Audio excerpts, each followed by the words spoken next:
यो बाटो रेलको बाटो है साथीहरू।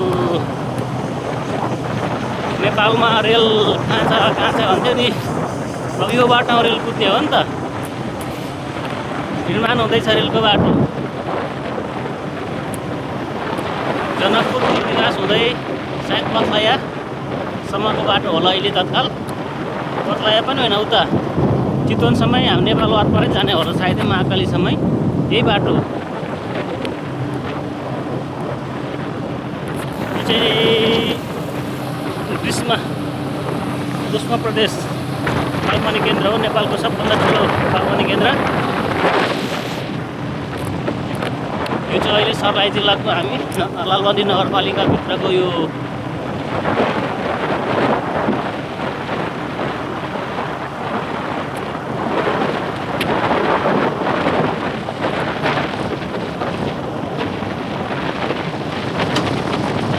सायद यहाँनिर अलिकति चौडा बाटो छ, ठाउँहरू फराकिलो छ। यहाँ के भन्छ नि टिकट काट्ने ठाउँ प्लेटफार्म।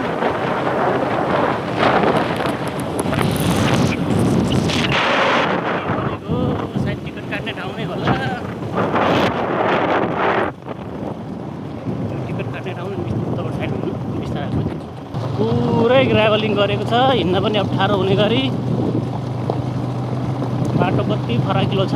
यहीँबाट आउने होला सायद यहाँको रेल चढ्ने टिकट काट्ने ठाउँहरू प्लेटफार्म के भन्छ नि त्यस्तै बनाउने ठाउँ होला सायद। यहाँ पनि कति फराकिलो ठाउँ छ, त्यसैको लागि होला सायद यो फराकिलो बनाएको।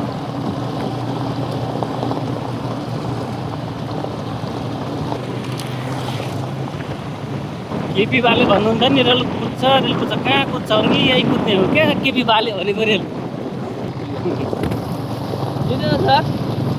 त्यस्तै यतातिर लालबन्दी पर्छ है, यतातिर लालबन्दी बजार हो पुरै सहर। स्विमिङमा हाल्दैछ यहाँ। अब हामी यता चाहिँ जब्दी गाउँ जाँदैछौँ है त। यो बाटो हुँदै रेलको बाटो छोड्यौँ हामीले। अब हामी जब्दी गाउँ जाँदैछौँ गाउँको बाटो। यो भवन चाहिँ नेपाल प्रतिष्ठानको भवन हो, तर जयन्ती आन्दोलनमा चाहिँ आगो लगाएर छोडिरहेको छ।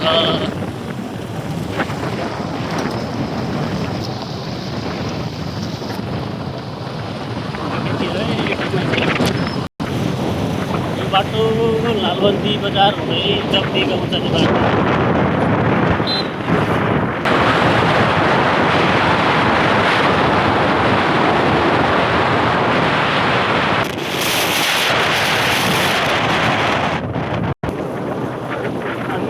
जब्दी गाउँ प्रवेश गर्दैछौँ।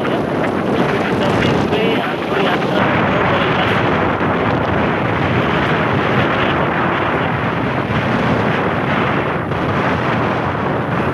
जब्दी गाउँ।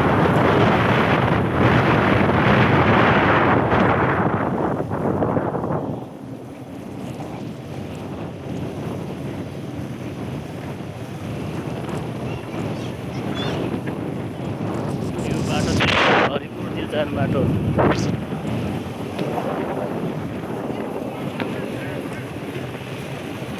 यो गाउँ चाहिँ जब्दी गाउँ हो, लालबन्दी नगरपालिका 3।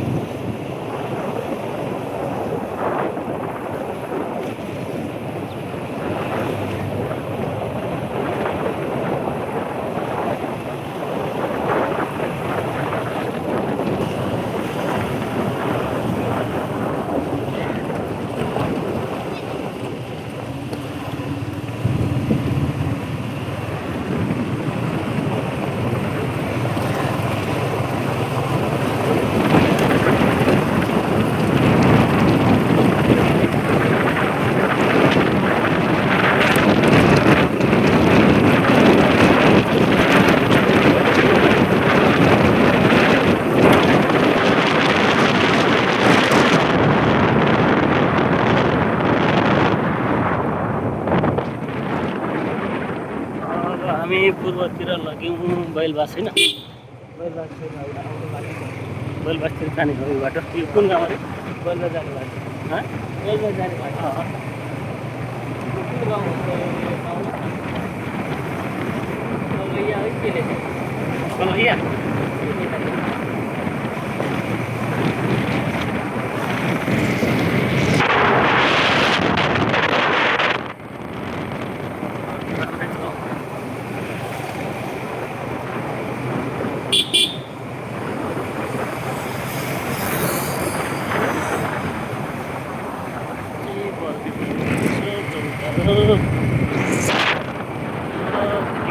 निस्क्नु भएर सर्लाही जिल्लामा विशेष गरी मकै खेती गरिन्छ धेरै जसो।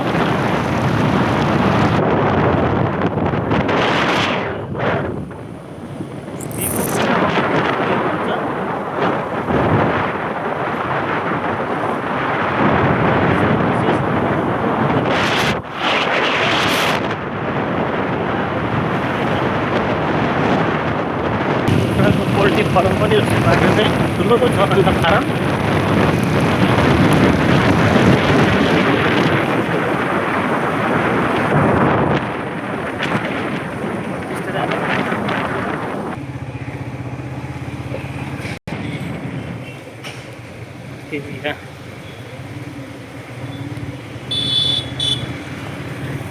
नगर अस्पताल जाने बाटो रहेछ बैलवासको। बैलवासबाट आइपुग्यौँ हामी।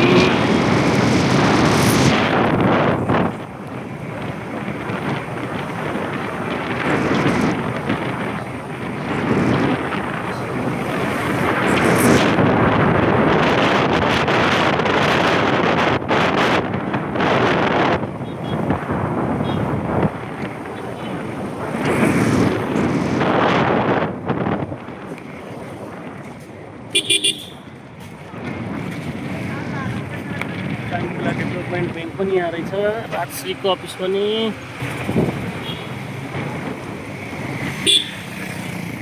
मेन चोक यही रहेछ नि त होइन बैलवासको।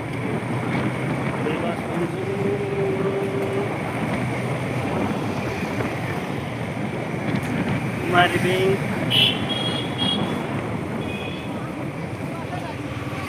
ठुलै बजार पनि हो त बैलवासको।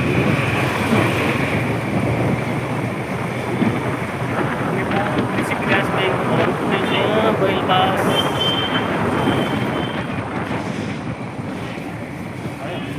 कतातिर जाने?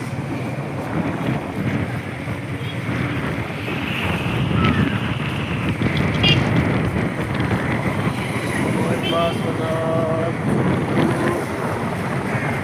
ट्राफिक ब्रिज पनि यहाँ।